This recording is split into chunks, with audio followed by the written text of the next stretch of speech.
जय जय रघुवीर समर्थ.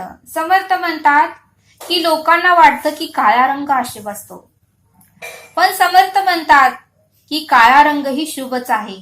कारण प्रत्येक काळ्या रंगाचा फळा विद्यार्थ्यांचं भवितव्य हा उज्ज्वल करतो. प्रत्येक काळ्या रंगाचाच फळा विद्यार्थ्यांचे भवितव्य उज्ज्वल करतो आणि काळ्या रंगाची पाटीच प्रत्येक विद्यार्थ्याला उत्तम पदावर नेऊन पोहोचवते. आणि म्हणून समर्थ म्हणतात की काळा रंग हा अशुभ नाही, तर काळा रंग हा शुभ आहे, असं समर्थ आपल्याला ते सांगतात. समर्थ म्हणतात की जर कोणी आपलं मन तोडलं, आपलं मन दुखवलं, तर निराश होऊ नका. जर कोणी आपलं मन तोडलं, आपलं मन दुखवलं, तर निराश होऊ नका. निसर्गाचा नियमच आहे. समर्थ म्हणतात की निसर्गाचा नियमच आहे. ज्या झाडावर गोड फळे असतात त्यालाच लोक दगड मारतात. ज्या झाडावर गोड फळे असतात त्या झाडाला लोक दगड मारतात. म्हणून समर्थ म्हणतात की जर कोणी आपलं मन तोडलं, जर कोणी आपल्याला निराश केलं, तरीही नाराज होऊ नका, असं समर्थ आपल्याला इथे सांगतात. समर्थ म्हणतात की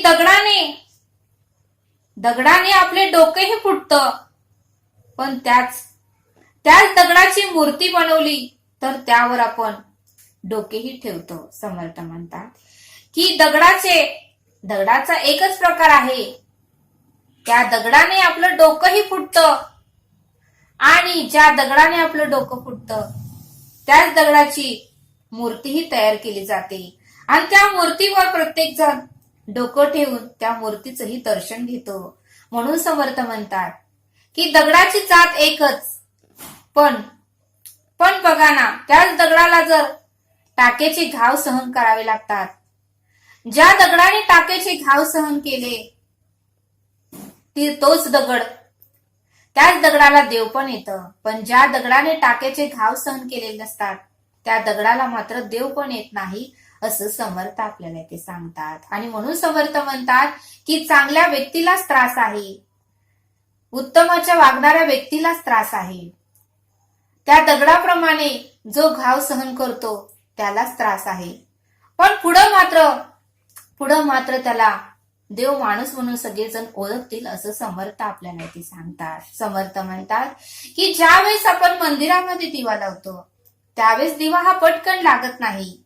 का तर त्या वातीला काजळी तयार झालेली असते. त्या वातीमधली काजळी ज्यावेळेस आपण काढून टाकू त्यावेळेस उत्तमाचा दिवा लागतो. तसं समर्थ म्हणतात की त्यात काजळीकडे जाऊ नका, आपल्या देहाकडे या. आपल्या देहामध्ये हे असंख्य दोष आहेत, 8 विषय आपल्या देहामध्ये आहेत. जोपर्यंत हे दोष आपण काढणार नाही, जोपर्यंत 8 विषय आपल्यातून निघून जाणार नाही, तोपर्यंत श्रवण रूपी अमृत आपल्यापर्यंत पोहोचणार नाही, असं समर्थ आपल्याला ते सांगतात. समर्थ म्हणतात की पैशाने बऱ्याच वस्तू विकत घेता येतात. सगळ्या वस्तू आपल्याला पैशाने विकत घेता येतात, पण काही वस्तू मात्र पैशाने विकत घेऊ शकत नाही. मग ते संस्कार असू दे, मोक्ष असू दे, शांती असू दे आणि समाधान, या 4 गोष्टी मात्र आपण पैशाने विकत घेऊ शकत नाही, असं समर्थ आपल्याला ते सांगतात. समर्थ म्हणतात की कधीही साखरेला मुंग्या लागतात, तिकटाला कधीही मुंग्या लागलेल्या पाहिल्या आहेत का, असं समर्थ आपल्याला ते सांगतात. आणि म्हणून समर्थ म्हणतात की जीवनामध्ये आपल्याही आयुष्यात अनेक लोकांचा संपर्क येतो, अनेक लोकांशी आपण संवाद साधतो. त्यावेळेस आपली भाषा ही गोड असावी. आपण जर तिकटाप्रमाणे आपले हार्ड विषय वापरू लागले, हार्ड शब्द आपण वापरू लागलो, क्रोधासारखा विषय आपण वापरू लागलो, तर मात्र लोक आपल्याकडे दुर्लक्ष करतील, असं समर्थ आपल्याला ते सांगतात. आणि म्हणूनच समर्थ म्हणतात की साखरेला मुंग्या लागतात, तसं तिकटाला कधीही मुंग्या लागत नाहीत, असं समर्थ आपल्याला ते सांगतात. समर्थ आपल्याला एक बोध सांगतात. एका गावामध्ये एक गरीब कुटुंब राहत होतं आणि त्या पती पत्नींना एक मुलगा होता 12 वर्षाचा. पण काळांतराने मात्र त्याला एक आजार झाला आणि त्या मुलाचा थोड्या दिवसांनी मृत्यू झाला. त्यावेळेस तो मुलगा लहान होता, 12 वर्षाचा होता. आणि ज्यावेळेस त्या मुलाच्या आईला हे समजलं त्यावेळेस तिला धक्का हा सहन होईना, ती खूप रडायला लागली. विनवण्या करायला लागले की माझा मुलगा जिवंत आहे, त्याचा मृत्यू झालेलाच नाही. खूप गावकऱ्यांनी समजवलं, पाहुण्यांनी समजवलं, तरीही ती ऐकायलाच तयार होईना. सर्वांनी सांगितलं की ज्याचा जन्म आहे त्याचा मृत्यू हा असणार आहे. फक्त मृत्यूला वय हे असं काहीच नसतं. मृत्यू आयुष्यामध्ये कधीही कोणालाही येऊ शकतं. हे तिला खूप जणांनी समजावून सांगण्याचा प्रयत्न केला, पण तिला काहीच कळेना. तिचं तिच्या मुलावर खूप प्रेम होतं आणि तिचा मुलगाही खूप लहान होता वयाने. त्यामुळे तिला ते धक्का सहनच झाला नाही. आणि मग मात्र ती सगळ्यांना म्हणू लागली की माझ्या मुलाला जिवंत करा. पण कोणाच्याही हातात नव्हतं ते. आणि बऱ्याच लोकांनी सांगितलं की आता शेवटचा उपाय आहे. एका वडाच्या झाडाखाली एक साधू महाराज नामस्मरण करत बसले आहेत. एकदा जाऊन आपण त्यांना विचारूया आणि नंतर जे काही आहे ते अंत्यसंस्कार आपण त्या मुलावर करूया. त्यावेळेस त्या आईलाही थोडासा धीर आला आणि त्या मुलाची आई त्या साधू महाराजांकडे गेली आणि खूप रडू लागली की महाराज, माझा एकुलता एक मुलगा आहे, त्याचं वयही लहान आहे. एक वेळ मला मृत्यू द्या, पण माझ्या मुलाला जिवंत करा. त्यावेळेस साधू महाराज ही शांत बसले, कारण तिचे डोळे रडून रडून लाल झाले होते. साधू महाराजांनाही काय तिला उत्तर द्यावं हे कळत नव्हतं, कारण जन्म आणि मृत्यू हे परमेश्वराच्या हातात असतं. इतर कोणाच्याही हातात ते नसतं हे साधू महाराजांनाही माहिती होतं. आणि साधू महाराजांनी तिला खूप समजावून सांगण्याचा प्रयत्न केला की ही मृत्यूभूमी आहे. ज्याचा जन्म झालेला आहे त्याच्या पाठीवरच मृत्यूची तारीखी लिहिलेली असते.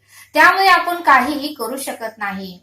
तरीही ती ऐकायला तयार होईना. त्यावेळेस साधू महाराज म्हणाले, ठीक आहे, मी तुझ्या मुलाला जिवंत करतो, पण मला तू एक वाटीभर साखर आणून द्यायची, पण अशा घरातून आणून द्यायची की ज्या घरात आजपर्यंत एकही मृत्यू झालेला नाही, अशा घरातून मला तू साखर आणून द्यायची. त्यावेळेस त्या ताईला आनंद झाला आणि ती गल्लीमध्ये सगळ्यांच्या घरामध्ये विचारू लागली की मला एक वाटी साखर द्या, तुमच्या घरात कोणाचा मृत्यू झाला आहे का? प्रत्येक जण म्हणत होतं की आमच्या घरात आमचे आजोबा वारले. दुसरं दार ती ठोठत होती, ते म्हणले आमची सासू वारली. असं प्रत्येक घरात एक ना एक मृत्यू हा झालेलाच होता. असं कोणतंही घर नव्हतं की ज्या घरामध्ये कोणाचाही मृत्यू झालेला नाही. असं एकही घर तिला सापडलं नाही. शेवटी कंटाळून दिवस मावळला आणि साधू महाराजांकडे आली आणि म्हणाली की असं एकही घर मला सापडलं नाही. तुम्ही मला सांगितलं की अशा घरातून एक वाटी साखर घेऊन ये की ज्या घरामध्ये एकही व्यक्तीचा मृत्यू झालेला नाही. त्यावेळेस साधू महाराज म्हणाले, मीही तुला हे समजावून सांगणार होतो, पण तुला कळणार नाही म्हणून मी तुला त्या घरातून साखर आण असं सांगितलं होतं. बघ, म्हणजे हेही आपल्या हातात नाहीये, हे परमेश्वराच्या हातात आहे. ज्याचा जन्म झाला आहे त्याचा मृत्यू हा निश्चित आहे. त्यामुळे आपण काहीही करू शकत नाही. तुझ्या मुलाचं आयुष्य एवढंच होतं, त्यामुळे ते आपल्या हातात नाही. त्यावेळेस त्या ताईलाही कळालं आणि तिने साधू महाराजांची माफी मागून जे काही मुलाचे अंत्यसंस्कार होते ते केले. मग समर्थ म्हणतात की या बोधातून आपल्याला हे शिकायला मिळतं की जन्म आहे याचा अर्थ मृत्यू हा निश्चित आहे. म्हणून आपलं आयुष्य आहे तोपर्यंत आपण जे काही आपल्या हातून उत्तमाचं घडता येईल, जे काही उत्तम करता येईल, जे काही सत्कर्म करता येईल ते आपण केलं पाहिजे आणि आपलं जीवन हे आपण सार्थकी लावता आलं पाहिजे, असं समर्थांनी आपल्या या बोधातून समजावून सांगितलं. तरी आता आपण येथेच थांबूया. धन्यवाद. जय सद्गुरू.